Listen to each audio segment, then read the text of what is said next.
Congressman Paul, as you know, when Standard & Poor's downgraded the country's credit rating last week, one of the reasons S&P listed was because of partisan gridlock in Washington. Congressman, what specific things would you do as president to increase growth, calm the markets, create jobs that could pass through a divided Congress? Well, they didn't downgrade it mainly because they couldn't come to a conclusion. They couldn't come to a conclusion because they didn't know what was going on. The country's bankrupt and nobody wanted to admit it. And when you're bankrupt, you can't keep spending. And all these proposed cuts weren't cuts at all. What you have to do is restore sound money. You have to understand why you have a business cycle, why you have booms and busts. If you don't do that, there's no way you can solve these problems. And the booms and busts comes from a failed monetary system. The interest rates that are way lower than they should be encourages malinvestment and debt.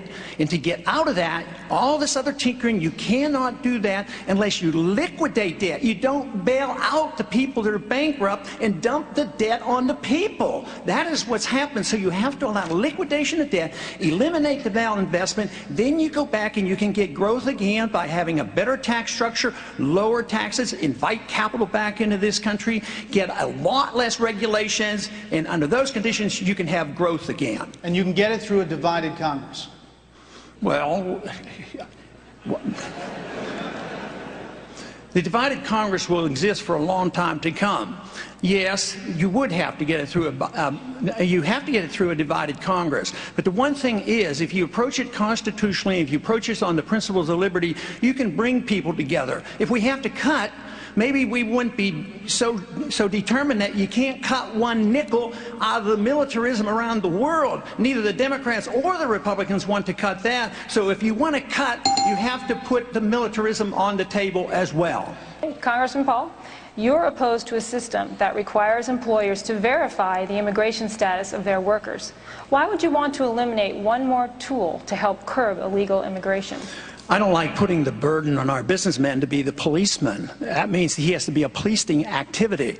And I also resent the fact that illegals come into this country and they do have problems, but if a church helps them and feeds them, we don't blame the church, or at least we shouldn't in a free society. But I have a strong position on immigration. I don't think that we should give amnesty and they become voters, but I do think we should deal with our borders. But one way that I would suggest that we could do it is pay a lot less attention to the borders between Afghanistan and Iraq and Pakistan, and bring our troops home and deal with the border. But why do we pay more attention to the borders overseas and less attention to the borders here at home? We now we have a mess on the borders, and it has a lot more to do with it than just immigration, because we're financing some of this militarism against the drug dealers on the borders right now to the tune of over $1 billion.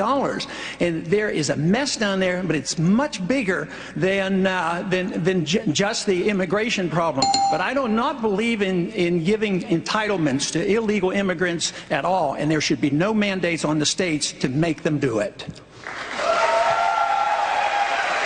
Congressman Paul, you are a constitutional expert, and you talk a lot about the Constitution. What do you think of this argument that the state has a constitutional right to make someone buy a good or service just because they're a resident, not because they're driving and need a driver's license, but just the fact that they are a resident? No, the way I would understand the Constitution, the federal government can't go in and prohibit the states from doing bad things. And I would consider that a very bad thing, but you don't send in a federal police force because they're doing it and throw them into court. So they do have that leeway under our Constitution. But we have big trouble in this medical care problem, and we have drifted so far from any of our care being delivered by the marketplace. And once you get the government involved, and both parties have done it, they've developed a bit of a medical care delivery system based on corporatism. The corporations are doing quite well, whether it's Obama or under the Republicans. The drug companies do well, the insurance companies do well, the organized medicine do well, the management companies do well. The patient and the doctors suffer. There's a wedge. Every time you hit the government get in here with these regulations and have these mandates, there's a wedge driven in between the doctor and the patient. We have to get the people more control of their care, and that's why these medical savings accounts could at least introduce the notion of market delivery of medical care. Texas Governor Rick Perry obviously is not here tonight. He is giving a speech on Saturday in South Carolina. We're told he's getting into this race, but he's not answering questions tonight. He's not taking part in the straw poll on Saturday. So is he outsmarting you? 30 seconds, Congressman Paul. Well, maybe he didn't want to face up to the challenge, for all we know.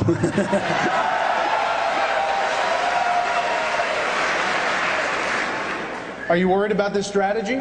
Oh, no, I'm very pleased that he's coming in because he represents the status quo, and I feel like I'm sort of separated from the other candidates with my strong belief in liberty and limited government and different foreign policy and want to deal with the Fed, so he'll just dilute all their votes. Okay. Congressman Paul, you say that President Obama is not too soft on Iran. You say that he is too tough on Iran. I want to put up some of your statements. Sanctions are not diplomacy, you say. They are a precursor to war and an embarrassment to a country that pays lip service to free trade. As for Iran's nuclear ambitions, you wrote this: one can understand why they might want to become nuclear capable, if only to defend themselves and to be treated more respectfully. Is that your policy towards Iran? Well, even our own CIA gives me this information that they have no evidence that they're working on a weapon. Just think of what we went through in the Cold War when I was in the Air Force, after I was drafted in the Air Force, all through the 60s. We were standing up against the Soviets. They had like 30,000 nuclear weapons with intercontinental missiles. Just think of the agitation and the worrying of a country that might get a nuclear weapon someday, and just think of how many nuclear weapons surround Iran. The Chinese are there, the Indians are there, the Pakistanis are there, the Israelis are there, the United States is there, all these countries. China has nuclear weapons. Why wouldn't it be natural that they might want a weapon? There'd be, internationally, they'd be given more respect. Why should we write people off? There was, you know, in the 50s, we at least talked to them. At least our leaders and Reagan talked to the Soviets. What's so terribly bad about this? And people, countries that you put sanctions on, you are more likely to fight them. I say a policy of peace is free trade, stay out of their internal business, don't get involved in these wars, and just bring our troops home. Congressman Paul, I want to just give you 15 seconds. I want to just make sure I understand. So your policy towards Iran is if they want to develop a nuclear weapon, that's their right, no sanctions, no effort to stop them. No, I think that makes it much worse. Why would that be so strange if the Soviets and the Chinese have nuclear weapons? We tolerated the Soviets. We didn't attack them, and they were a much greater danger. They were the greatest danger to us in our whole history. But you don't go to war against them. I mean, this whole idea of sanctions, all these pretend free traders, they're the ones who put on these trade sanctions. This is why we still don't have trade relationships with Cuba. It's about time we talk to Cuba and stop fighting these wars that are about 30 or 40 years old. Mr. Kaine, Senator Santorum, I got a question for you. As the author of the Iran Freedom Support Act, which he is criticizing, because I authored it when I was in the United States Senate, the Senate would actually impose sanctions on Iran because of their nuclear program. Iran is not Iceland, Ron. Iran is a country that has been at war with us since 1979.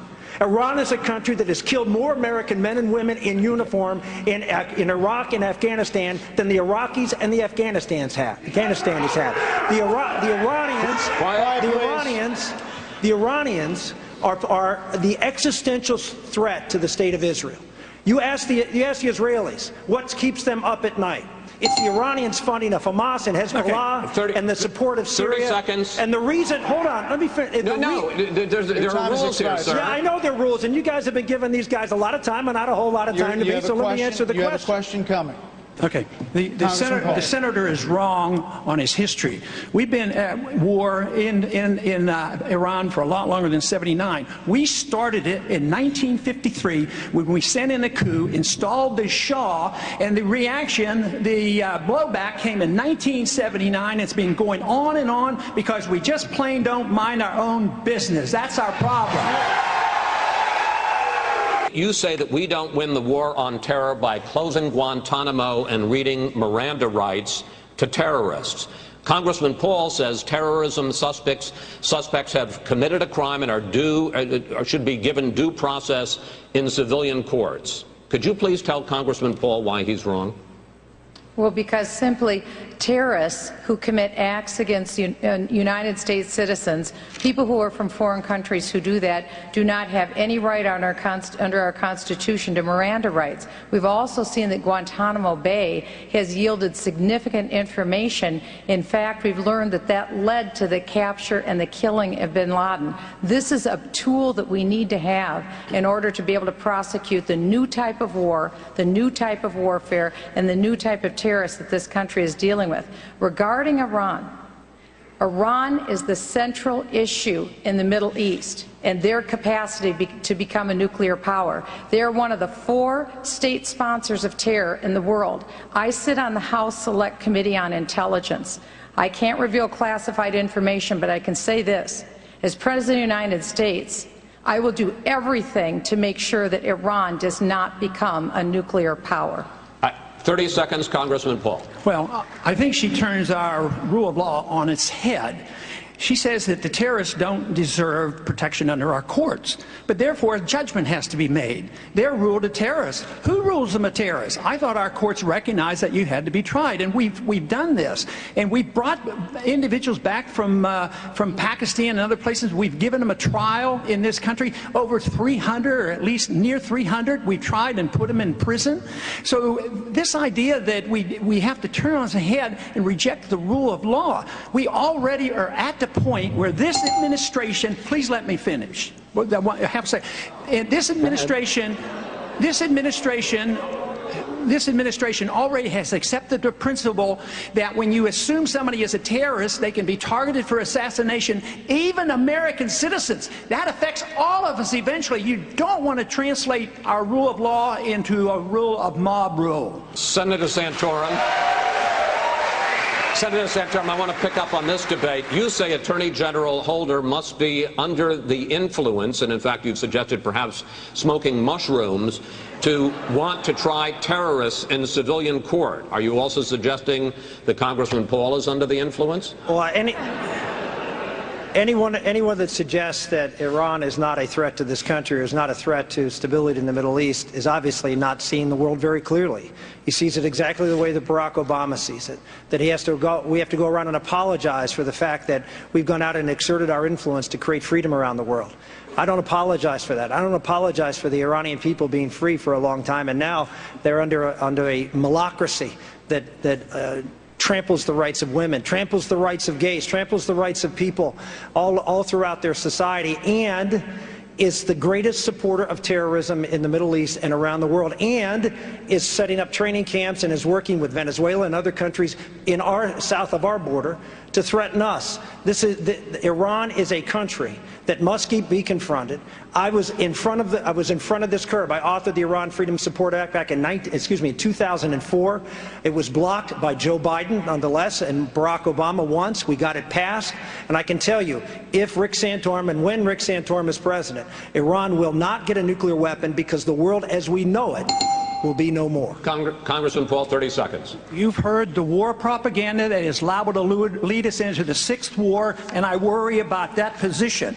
Iran is a threat because they have some militants there. But believe me, they're all around the world, and they're all around the world, and they're not a whole lot different than others. Iran does not have an air force that can come here. They can't even make enough gasoline for themselves. And here we are building this case up, please. They're building up this case just like we did in Iraq. Build up the war propaganda. There was no Al-Qaeda in Iraq, and they had nuclear weapons, and we had to go in. I'm sure you supported that war as well. Okay. It's time we quit this. It's time. It's trillions of dollars we're spending on these wars. When we come back, we'll try to get a hold of things. Representative Paul, you've often said you believe defining marriage is a job that should be left to the states. Recently, Senator Santorum asked, if a state wanted to allow polygamy, would that be okay too? What's your answer to that? Well, that's sort of like asking the question if the states wanted to legalize slavery or something like that. That is so past reality that no state is going to do that. But on the issue of marriage, I think marriage should be between a single man and a single woman, and that the federal government shouldn't be involved. I want less government involvement. I don't want the federal government having a marriage police. I want the states to deal with it if they have to, if they need to. But if you didn't even need the states, really, why do we have to have a license to get married? Why don't we just go to the church? And what other individuals do, why can't we permit them to do it? Whatever they call it, that's their problem, not mine. Just so nobody else forces their definition of marriage on you. That is what we have to prevent. So I would say less government would be better. If you have to have regulations, let the state governments do it. Speaker Gingrich, you say that the unemployment problem in America has been made worse by the policies of the Federal Reserve. You call for auditing the Fed and stripping it of its banking powers. But Congressman Paul thinks the Fed needs to be abolished to create lasting prosperity. Why is the Fed worth saving? Well, I think that having some kind of central bank is, in fact, an important part of how you deal with monetary policy in the modern world. But I would say to you that having Chairman Bernanke deal with hundreds of billions of dollars, and some estimates are as much as $16 trillion, in secret, is profoundly against a free society. The Fed should be totally audited. It should be out in public. Their decision documents from 08, 07, and 08, and 09 should be public. We should know who they bailed out and why they bailed them out and who they didn't bail out. And I think that it is a scandal that the Federal Reserve is secret. And I think that, frankly, their monetary policy since the late 90s has been a major factor in the bubble that has been created and a major factor in the economic pain we're now going through. So the Fed is certainly, going back as Reagan did to sound money, is certainly a key part of how you get back to prosperity. And the Fed is the primary villain in failing to have a sound money policy. Congressman Paul? If I could follow up with you. Is Speaker Gingrich wrong to want to save the Fed? Not exactly, because my position isn't that I'd close the door down immediately. You can phase it out. But there's some other things that we could do that in a transition phase. For instance, and I'm delighted that mainstream is catching up with us these days for auditing the Fed. This is great. But I've made a suggestion, which is a serious suggestion, and there's been quite a few who have supported me on this. We owe the Fed $1.6 trillion in Treasury bills. Where did they get the money to buy it? They created it out of thin air. So we pay them interest. So that's on our books.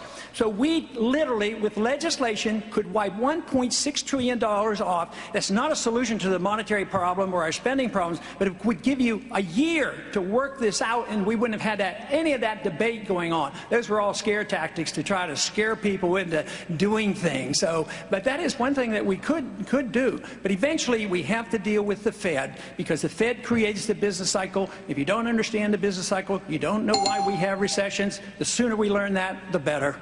Thank you. I've been in politics for 35 years. My cause has been the cause of liberty. And I am convinced that liberty does not come from our government, but it comes from our Creator. And our goal should be peace and prosperity. It is under the principles of liberty that you have the greatest chance of achieving peace and prosperity. That is why I am so down on these wars that is costing us trillions of dollars, why we have to reform the monetary system, why we need honest money, a gold standard and not paper money out of the Federal Reserve System. But also we need to change the environment for our businesses. We need to lower the regulations and the taxes and have private property rights and contract rights. Then we can achieve peace and real prosperity.